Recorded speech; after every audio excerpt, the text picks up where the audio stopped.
بسم الله الرحمن الرحيم إذا جاءك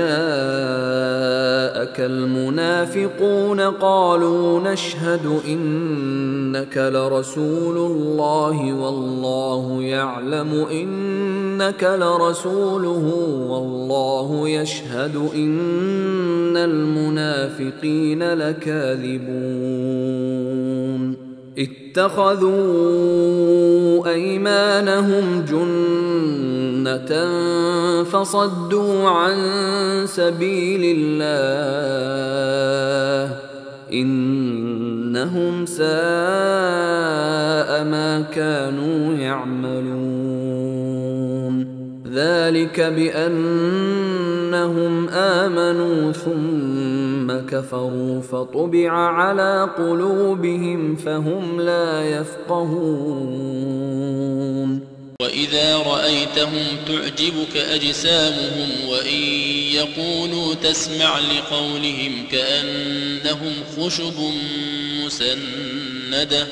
يحسبون كل صيحة عليهم هم العدو فاحذرهم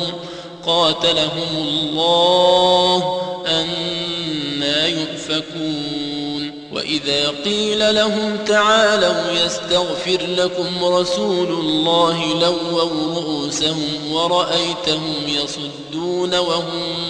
مستكبرون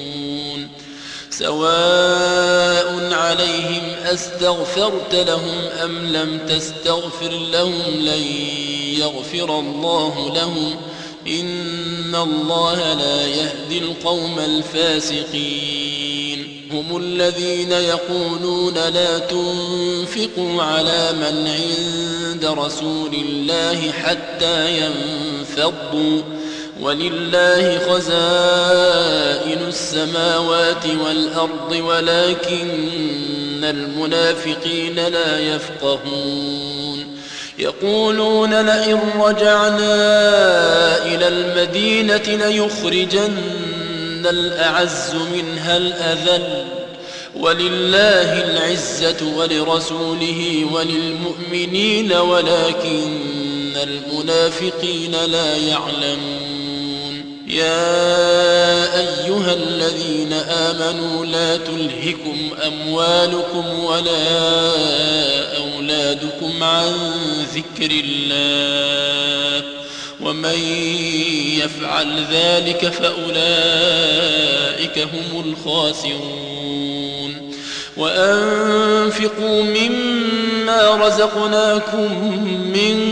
قبل أن يأتي أحدكم الموت فيقول رب لولا أخرتني إلى أجل قريب فأصدق وأكن من الصالحين ولن يؤخر الله نفسا إذا جاء أجلها والله خبير بما تعملون